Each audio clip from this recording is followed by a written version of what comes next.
Today's story is about the time I was kidnapped by a beautiful woman and she's only wearing her underwear. Bop-bop-ba-doo-ba-dop-ba-doo. Man, are my arms tired. Woo! Chris Provost. So let's get this story started. It starts with me driving in my car late at night and I'm talking on the phone to my friend named Mary. And that's not her real name, but I have to change her name to kind of protect her, and she might be embarrassed by the story. And some of you might even know her. I'm still friends with her to this day. So I'm on the phone with Mary, and Mary is like awesome. She's good looking, she's funny, and she's dating my best friend. Okay? And I get done, I'm talking to her on the phone, and so all of a sudden she's like, well, I gotta go, Chris, I'm gonna take a pill, I'm gonna go sleep, I'll talk to you tomorrow. I'm like, okay, see you, Mary. Hang up the phone. I'm driving along, it's late, and then about 10 minutes later, I get this phone call, and I look down, and it's Mary. And I answer, I'm like, hello. And all she says is, come over right now. It's an emergency. And she hangs up the phone. And that was like so atypical for Mary, okay? And I was like, Mary's a very strong, independent woman. And I was like, oh my gosh, there's an emergency. So I whip my car around and I drive over there as fast as I can. And I get to her house and I go running up to her porch and I knock on her door, thinking there's some emergency. And all of a sudden she whips that door open. And all she is wearing is her underwear. And I'm like, hello, and I'm like trying to like make eye contact, and and I'm like, the thing about Mary is she's very conservative and very modest. So this was not normal behavior for Mary. And I'm super confused. I'm like, what is this emergency? Why are you standing like this? And I got all these thoughts going through my mind. And she starts doing these hand gestures at me. And she's like, and I'm like, what does that mean? And I'm like thinking to myself, like, there must be somebody inside the house and she can't even talk to me.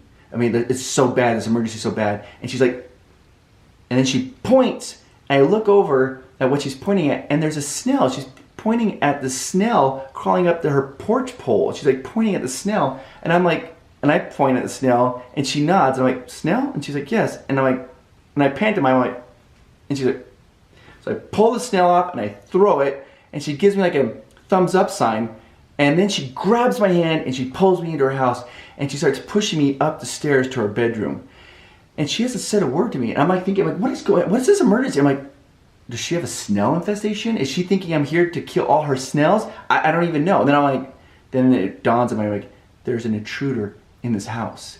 And she's using me as like a human shield. And she pushes me into her bedroom, and my eyes, I'm like calculating, my eyes are scanning, I'm like looking around, I'm like, what do I see? I'm like, where's this intruder? And I don't see any intruder. And I'm like, maybe there's snails? I'm looking for a snail infestation? I'm like looking around, and I look back, and there's Mary, and she's standing right by her this little end table, like a night table by her bed.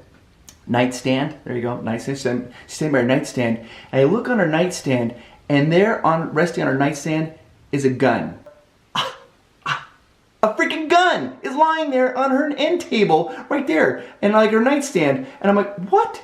And then next to the gun is like this bottle of pills, and it looks like a bottle of Ambien pills, and I'm like, oh my gosh, she's taking a freaking Ambien, and she's called me, and she's kidnapping me, and she's gonna shoot me with her gun. And she looks at me, and she picks up this key fob, and she pushes a button, and this might have been my imagination, I don't really know, because my heart was like, it's like, I'm like freaking out, but I could have sworn I heard like windows going, doors, and she looks at me, and she speaks for the very first time, and she says, the alarm is armed. That's all she says. And she's like, the alarm is armed. And then she points for me to get into bed with her. And I'm like, my mind's like, it's a trap. I'm like, why she used the word armed, and she's got a gun because she's armed, and she's basically forcing me into bed with her. And I'm like, my best friend is gonna hear about this, and I don't even know what to do. And like, what if she thinks I'm some kind of intruder because she took Ambien, and she shoots me with her gun, and she points back at the bed, and she looks like she's getting kind of furious. So I don't want to upset her. I'm gonna get in bed with you, but I'm not because I want to. Not because I want to, I'm just because you are telling me to, and you have a gun, and you're on Ambien, and there is a sheet, and she climbs under the sheet. That's all she has is a sheet. So I walk over, and I lay down on top of the sheet, And so because this little divide, so that way there's a sheet kind of like divide, and that way if like her boyfriend comes walking in the middle of the night, he doesn't grab the gun and shoot me, thinks I'm doing something, or she doesn't shoot me. I mean, I have no idea. And I'm like laying there, and I'm like, my mind is going like all these thoughts are rushing through my mind. I'm like, what is going on? I'm like, why did she call me? What is this emergency? How did she know about that snail out there? And why did she want me to kill the snail? And then all of a sudden, funt, she rolls over, and this arm like lands on like, it's like laying there. And I'm like, don't breathe, don't move a muscle, because I'm afraid if I wake her up and she looks over and finds some stranger in bed with her, she's gonna grab her gun and shoot me. So I'm like laying there and barely breathing. I'm like, do not move a muscle.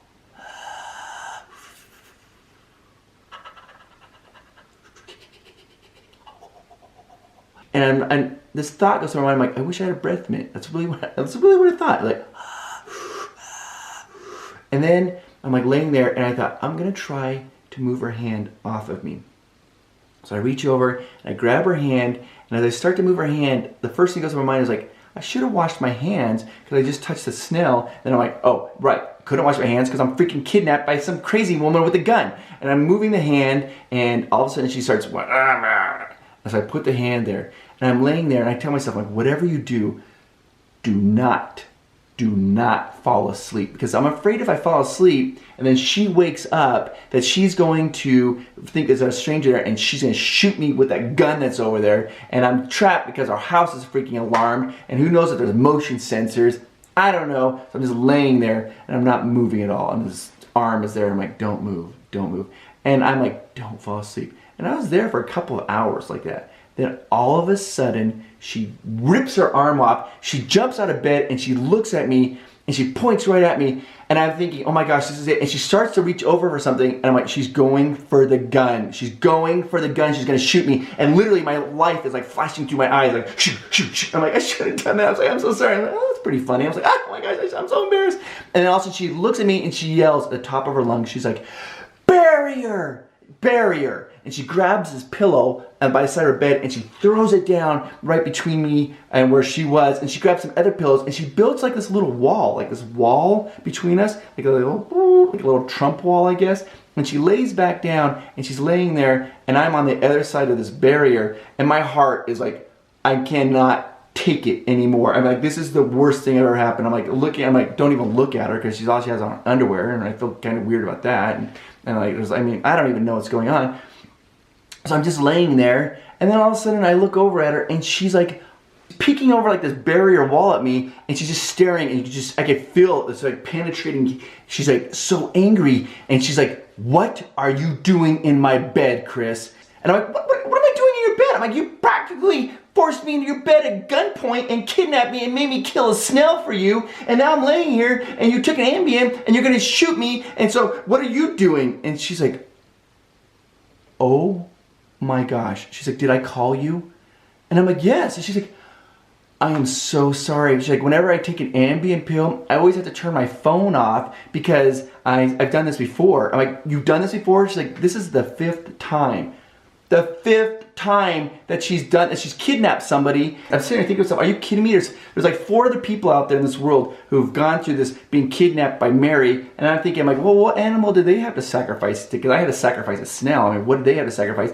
And I would like to say this. For those other 4 people, I'm being serious. If you're out there, we could form a little support group, the Mary Kidnapped Survival Group. And you can call me and we can talk about this traumatic experience. So that was the time I was actually kidnapped by a beautiful woman wearing only underwear. This is a true story. So if you haven't already, go ahead and subscribe. You can subscribe right up here. And every Monday I tell a new story, and every Wednesday I tell a brand new joke. Let me know what you would have done in that situation. And I want you guys to know I appreciate your support. Have a great week, everybody.